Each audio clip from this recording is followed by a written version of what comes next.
বন্ধুসকল যদি কাৰোবাৰ পাৰ চৰাই লাগে মোবাইল নম্বৰ দিয়া আছে ফোন কৰিব।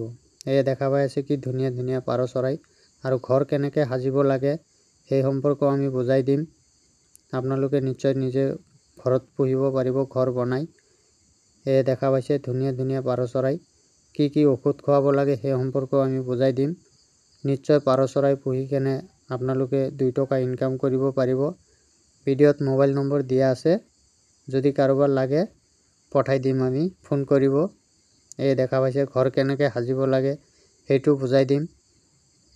ভিডিঅ'ত মোবাইল নম্বৰ আছে, ফোন কৰিব। লাগিলেও ফোন কৰিব, আমি পঠাই দিম। এই দেখা পাইছে কি ধুনীয়া পাৰ চৰাই। এই দেখা পাইছে ঘৰ কেনেকৈ সাজিব লাগে সেই সম্পৰ্কে আমি বুজাই দিম। আপোনালোকে নিশ্চয় ফোন কৰিব লাগিলে। এই দেখা পাইছে কি ধুনীয়াকৈ দানা খাই আছে। ঘৰ কেনেকৈ সাজিছোঁ সেইটো দেখা পাই আছে, আমি আপোনালোকক বুজাই দিম।